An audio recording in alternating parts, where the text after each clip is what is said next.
സത്യം പറഞ്ഞു കഴിഞ്ഞാൽ ഈ വീഡിയോ ചെയ്യേണ്ട എന്ന് വിചാരിച്ചിരിക്കുകയായിരുന്നു. കാരണം ഈ കളിയുടെ വീഡിയോ ചെയ്യണമെങ്കിൽ രണ്ടാമത് ഈ കളിയിൽ നിന്ന് കാണണം, അനലൈസ് ചെയ്യണം, കട്ട് ചെയ്യണം, വീഡിയോ എഡിറ്റ് ചെയ്യണം, കുറേ എഫർട്ട് നമ്മൾ എടുക്കണം. അത്രയും എഫർട്ട് പോലും നമ്മുടെ ടീം ഈ കളിക്ക് മുമ്പ് എടുത്തിട്ടുണ്ടോ എന്നുള്ള കാര്യത്തിൽ സംശയമാണ്. അത്രയും മോശമായിട്ടാണ് നമ്മൾ കളിച്ചിട്ടുള്ളത്. ഈ വീഡിയോ ചെയ്യുന്ന ടൈം ഉണ്ടെങ്കിൽ ശരിക്കും പറഞ്ഞു കഴിഞ്ഞാൽ 2 തെങ്ങിന് തട്ട് കൊടുക്കുകയാണെന്നുണ്ടെങ്കിൽ 4 തേങ്ങെങ്കിലും എക്സ്ട്രാ കിട്ടും. ആ ഒരു അവസ്ഥയാണ്. വോളിബോൾ ആണെങ്കിൽ പോലും നമ്മൾ 2 പാസ് നമ്മുടെ കോർട്ടിൽ ചെയ്യും, അതുപോലും നമുക്ക് ചെയ്യാൻ പറ്റില്ല. അത്രയും ദയനീയ ഫുട്ബോളാണ് നമ്മൾ കളിച്ചത്. കണ്ടു കഴിഞ്ഞാൽ വെറുത്തു പോകും. ഇവിടെ നിന്ന് നമ്മൾ തൂക്കി എറിയുന്നു, ഒപ്പണ ഹാഫിൽ എങ്ങനെയെങ്കിലും ബോൾ എടുക്കാൻ ശ്രമിക്കുന്നു, പിന്നെ അവിടെ നിന്ന് 2-3 പേരെ വെച്ചിട്ട് എന്തെങ്കിലും ചെയ്യാനായിട്ട് ശ്രമിക്കുന്നു. ഇത് തന്നെയാണ് നമ്മൾ ഫസ്റ്റ് ഹാഫിൽ ഇങ്ങനെ ചെയ്തുകൊണ്ടിരുന്നത്. ഭയങ്കര ദുരന്തം കളിയെന്ന് നമുക്ക് പറയാനായിട്ട് പറ്റുള്ളൂ. പക്ഷേ BFCയുടെ കേസ് നോക്കുകയാണെന്നുണ്ടെങ്കിൽ BFC വളരെ മാന്യമായിട്ട് നമ്മളെക്കുറിച്ച് പഠിച്ച് എന്ത് ചെയ്യണം എന്നുള്ളൊരു വ്യക്തമായിട്ടൊരു ധാരണയായിട്ടാണ് അവർ കളിക്കാനായിട്ട് വന്നിട്ടുള്ളത്. പ്രത്യേകിച്ച് നമ്മുടെ ഒരു കേസ് അറിയില്ല, നമുക്കൊരു ഫ്രണ്ട് 3 ഉണ്ട്. ഫ്രണ്ട് 3 കഴിഞ്ഞിട്ട് ഒരു പിറകിൽ 3 പേരുണ്ട്. ഒരു സിംഗിൾ ടീമും 2 സെൻട്രൽ മിഡ്ഫീൽഡ് പ്ലെയേഴ്സ് ഉണ്ടാവും. നമ്മൾ ഫ്രണ്ട് 3 പ്രസ്സിങ് ഭയങ്കര ഇമ്പോർട്ടൻ്റ് ആണ്. ആ പ്രസ്സിങ് കംപ്ലീറ്റ്ലി ഇന്നെഫക്റ്റീവ് ആയിരുന്നു ഇന്നലത്തെ കളിയിൽ. ഫ്രണ്ട് 3 പ്രസ്സിങ് ഇന്നെഫക്റ്റീവ് ആക്കാൻ BFC ചെയ്യുന്നതെന്ന് വെച്ച് കഴിഞ്ഞാൽ ഒരു 4-3 ഫോർമേഷൻ കളിക്കണമെന്ന് പറഞ്ഞു. ഈ 4-3 അവരുടെ ലെഫ്റ്റ് ബാക്കുള്ള റോഷൻ സിങ്ങിനെ ഒരു മിഡ്ഫീൽഡിലേക്ക് പറഞ്ഞിട്ട് ഒരു ബാക്ക് 3 ഫോം ചെയ്ത്, എന്നിട്ട് ബാക്ക് 3ക്ക് പ്രഷർ അബ്സോർബ് ചെയ്യാനായിട്ട് അവരെ സിംഗിൾ DM കുറച്ച് ഇറങ്ങി വരും. അതേപോലെ ആ DMന് സപ്പോർട്ട് ചെയ്യാണ്ട് നൊഗേര 10ാം നമ്പർ പ്ലെയർ ഇറങ്ങി വരും. അങ്ങനെ ഒരു ഡബിൾ പിയേറ്റും ഒരിടയ്ക്കിടയ്ക്ക് ഫോം ചെയ്ത് നമുക്കൊരു എക്സാമ്പിൾ കാണാം. ഇപ്പോൾ അവർ പിറകിൽ നിന്ന് ബിൽഡ് ചെയ്യണം, അവർ DMൻ്റെ പൊസിഷൻ നോക്കുക. DMലേക്ക് പാസ് എങ്ങാനും വന്നു കഴിഞ്ഞാൽ പാസ് കൊടുക്കാൻ പറ്റുന്ന സാഹചര്യത്തിൽ നൊഗേര ഇങ്ങനെ ഇറങ്ങി വരും. നൊഗേരയിലേക്ക് സെൻറ്റർ ബാക്ക് പാസ് കൊടുക്കുന്നു. അപ്പോൾ DM റെഡിയാണ്, പുള്ളിക്ക് ഒരു നിമിഷം പോലും ചിന്തിക്കേണ്ട ആവശ്യമില്ല, അവർ നേരെ ഡൈസിലേക്ക് പാസ് കൊടുക്കും. അങ്ങനെ വളരെ എളുപ്പത്തിൽ നമ്മുടെ ഒരു ഫ്രണ്ടും മിഡിൻ്റെ പ്രസ് അവർ ഇല്ലാണ്ടാക്കി. ഡൈസിനൊന്നും ചെയ്യാൻ പറ്റില്ല, പക്ഷേ BFCക്ക് പ്രസ് അതിജീവിക്കാനായിട്ട് പറ്റി. വീണ്ടും ഒരു എക്സാമ്പിൾ കാണാം. പലപ്പോഴും വളരെ ചീപ്പായിരുന്നു നമ്മുടെ പ്രസ്സിങ്. ശരിക്കും ആ DMലേക്ക് നേരിട്ട് പാസ് കൊടുക്കാൻ പോലും അവരെ സെൻറ്റർ ബാക്കിന് പറ്റി. ഈ അവരുടെ നമ്പർ 18 പ്ലെയർ കാപ്പോ, പുള്ളിയായിരുന്നു ഒരു കീ ആയിട്ടുള്ളൊരു റോൾ കളിച്ചിരുന്നത്. അവർക്ക് അങ്ങനെ കളിക്കാനൊരു പ്ലെയർ ഉണ്ടായിരുന്നു, നമുക്ക് അവിടെ കളിക്കാനൊരു പ്ലെയർ ഇല്ല. ഒരു ഡീപ്പായിട്ട് പുള്ളി എന്ത് ചെയ്തു, നൈസായിട്ട് പ്ലേ മേക്കിംഗ് നടത്തിക്കൊണ്ടിരുന്നു. വേറൊരു എക്സാമ്പിൾ കാണാം. സെൻറ്റർ ബാക്ക് സുരേഷിന് കൊടുക്കുന്നു, സുരേഷ് ആ DMന് കൊടുക്കുന്നു. DM കറക്റ്റ് പൊസിഷനിൽ അവിടെ അവൈലബിൾ ആണ് നമ്മുടെ മിഡിനും ഫോർവേഡ് ലൈൻ്റെ ഇടയിൽ. പുള്ളി അപ്പം തന്നെ നേരിട്ട് ശിവശക്തിയാണ് അവൈലബിൾ, ശിവശക്തി കൊടുക്കുന്നു. ശിവശക്തി ഒരു ടാപ്പ് ചെയ്യാൻ പറ്റുന്നില്ല, പക്ഷേ ഒരു പ്രസ് ബ്രേക്കിംഗ് എന്നുള്ള പരിപാടി സൈഡ് നടക്കുന്നുണ്ട്. വീണ്ടും ഒരു സെൻറ്റർ ബാക്ക് പ്രഷർ റോഷനാണ് കൊടുക്കുന്നത്. റോഷൻ്റെ ബോൾ പുള്ളി കുറേ ചോദിക്കുന്നുണ്ട്, പുള്ളിക്ക് ബോൾ കൊടുക്കുന്നില്ല. റോഷൻ അത് ശിവശക്തിക്ക് കൊടുക്കണം. പക്ഷേ ശിവശക്തിക്ക് കിട്ടുമ്പോഴും അവിടെ ഒരു കൺജഷൻ രൂപപ്പെടുന്നു. ഇവിടെയാണ് അവർ തമ്മിൽ വ്യത്യാസം. അത് മനസ്സിലാക്കിയിട്ട് എന്ത് ചെയ്യുക, അവരവിടുന്ന് തിരിച്ച് കളിക്കുകയാണ്. വീണ്ടും ആ DMലേക്ക് പോകണം. DMക്ക് ബോൾ വരുന്നതിന് മുമ്പ് തന്നെ പുള്ളിയുടെ അടുത്ത പാസിംഗ് ഓപ്ഷൻ റീഡ് ചെയ്ത് കഴിഞ്ഞു. അവിടെ നൊഗേര അവിടെ വെയിറ്റ് ചെയ്യുന്നുണ്ട്. നൊഗേരയ്ക്ക് നൈസായിട്ട് ബോൾ കൊടുക്കുന്നു. നൊഗേരയ്ക്ക് ബോൾ ഇട്ടുമ്പോഴും കറക്റ്റ് പൊസിഷനിൽ അവിടെ ഷിവാൾഡോ റൺ ചെയ്യുന്നുണ്ട്. ഷിവാൾഡോ ഒരു പൊട്ടായതുകൊണ്ട് അവനത് പുറത്തേക്ക് അടിച്ച് കളഞ്ഞു. പക്ഷേ BFCക്ക് ഇങ്ങനെ എളുപ്പത്തിൽ നമ്മുടെ ബോക്സിലേക്ക് ബോൾ കൊണ്ടുവരാനും നല്ല രീതിയിൽ സ്ട്രഗിൾ ചെയ്യിക്കാനായിട്ട് പറ്റുന്നുണ്ട്. അപ്പോൾ ഈ ഒരു കേസ് നമുക്ക് ഫസ്റ്റ് ഹാഫിൽ ചെയ്യാനേ പറ്റിയിട്ടില്ല. വിത്ത് ബോൾ നമ്മൾ ഭയങ്കര പോറായിരുന്നു. BFC ബോൾ വെച്ച് എന്തൊക്കെ ചെയ്യണം നമ്മൾ കണ്ടു. വളരെ പ്ലാനായിട്ടാണ് അവർ ചെയ്തത്. അവരെ ഫോറിൻ പ്ലേയേഴ്സ് ആയിട്ടുള്ള സെൻറ്റർ ബാക്ക്, അതേപോലെ തന്നെ കാപ്പോ എന്നുള്ള ഡിഫൻസീവ് മിഡ്ഫീൽഡ്, അതന്നെ വെച്ച ഡയസ് ഒരു പ്രോപ്പർ കണക്ഷൻ ഉണ്ടാക്കിയെടുക്കാൻ അവർക്ക് പറ്റിയിട്ടുണ്ടായത്. അവർ ഇൻവോൾവ് ചെയ്യാനായിട്ട് പറ്റി. നമ്മൾ വിത്ത് ബോൾ വെറും ശോകം. നമ്മളതിൽ ബോൾ ഇട്ട് കഴിഞ്ഞാൽ ഗോൾ കീപ്പർ ആയി കഴിഞ്ഞു പിറകിൽ നിന്ന് ബിൽഡ് ചെയ്യുന്ന പരിപാടിയില്ല, നേരെ തൂക്കി ഫോർവേഡ് ഇടും. അതിലിപ്പോൾ എപ്പോഴാണ് അങ്ങനെ ബോൾ വിൻ ചെയ്യാൻ ചാൻസ് ഉള്ളൊരു പ്ലെയർ ഫോർവേഡ് പ്ലേ മാത്രം. പെപ്പർക്ക് ബോൾ ഇട്ട് കഴിഞ്ഞാലും ഫ്ലിക്ക് ചെയ്തിട്ട് പുറകോട്ട് ഇടാനും നോക്കും. അല്ലാതെ അവരൊരു ടാപ്പ് ചെയ്തിട്ട് അവിടെ നിന്ന് ബിൽഡ് ചെയ്യുന്ന പരിപാടിയൊന്നുമില്ല. ആകെ 3 പ്ലെയേഴ്സാണ് ഫ്രണ്ടിലുള്ളത്. BFCയുടെ 3-4 പ്ലെയേഴ്സ് ഉണ്ടാവും.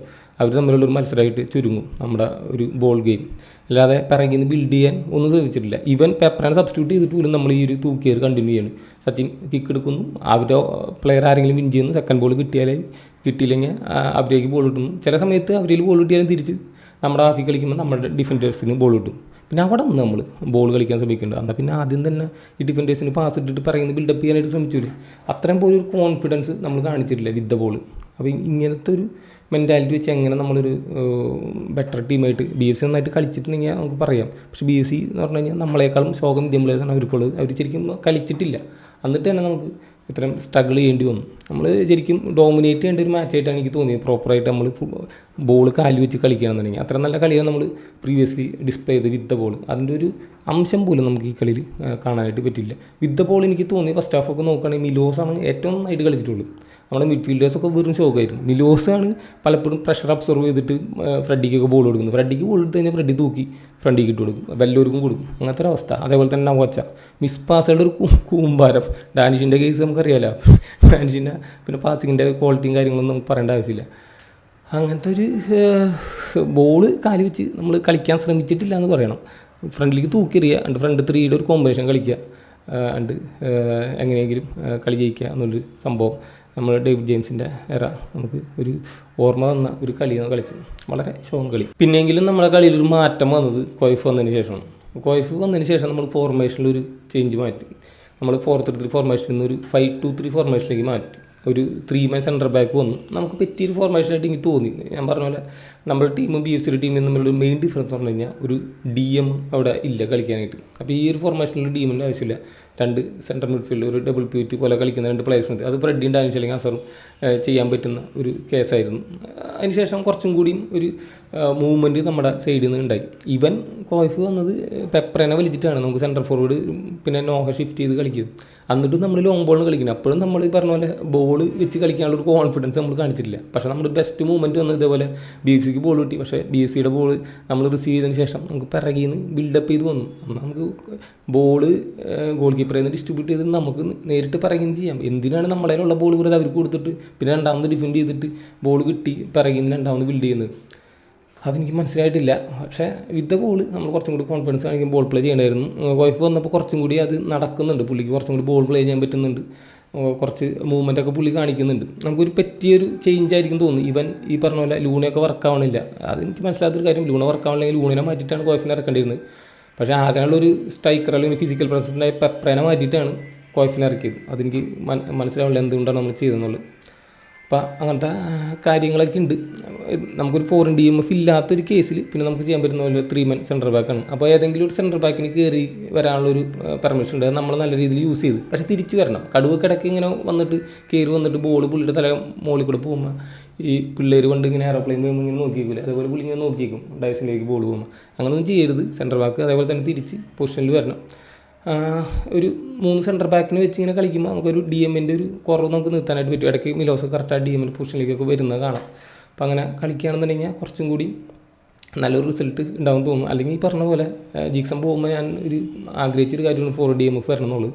അപ്പോൾ അതിനുള്ള ചാൻസ് വളരെ കുറവാണ്. അല്ലെങ്കിൽ ഈ പെപ്പറേനൊക്കെ ഒഴിവാക്കിയിട്ട് ഒരു DMFന് എടുക്കണം. അങ്ങനെ ഈ ഒരു കേസിൽ ഒരു സിംഗിൾ പ്യൂറ്റ് കളിക്കുന്ന 4-3-3 സിംഗിൾ പ്യൂറ്റ് കളിക്കുകയാണെന്നുണ്ടെങ്കിൽ നമുക്ക് അങ്ങനത്തെ ഒരു പ്ലെയർക്കുള്ളൊരു റോൾ അവിടെ ഉണ്ട്, അത് ചെയ്യാനായിട്ട് പറ്റും. അല്ലെങ്കിൽ പറഞ്ഞാൽ ഈ 3 man സെൻറ്റർ ബാക്ക് കളിക്കേണ്ടി വരും. അപ്പോൾ ഈ പറഞ്ഞ പോലെ ആരെങ്കിലും ഫ്രണ്ട് ലൈനിൽ നിന്ന് ഒഴിവാക്കേണ്ടി വരും പുതിയ സ്ട്രൈക്കർ വരികയാണെന്നുണ്ടെങ്കിൽ. അപ്പം അങ്ങനെയാണ്. ഈ കളിയെക്കുറിച്ച് അധികം നമ്മൾ ഡിസ്കസ് ചെയ്തിട്ട് വലിയ കാര്യങ്ങൾ തോന്നുന്നില്ല. കോച്ചിൻ്റെ സൈഡിൽ നിന്നായാലും പ്ലെയേഴ്സിൻ്റെ സൈഡിൽ നിന്നായാലും കുറച്ചും കൂടി നല്ലൊരു എഫർട്ട് നമ്മൾ പ്രതീക്ഷിച്ചിരുന്നു. വളരെ മോശം ഒരു കളിയാണ്. അപ്പോൾ ഇത് വീഡിയോ ചെയ്ത് നമ്മൾ ടൈം കളഞ്ഞിട്ട് കാര്യമില്ല. അന്നേരം കൊണ്ട് വാഴയ്ക്ക് 2 തടം എടുക്കുക എന്നുള്ളതായിരിക്കും ബെസ്റ്റുള്ള കേസ്. ശരി, ഞാൻ പോട്ടെ, ബൈ.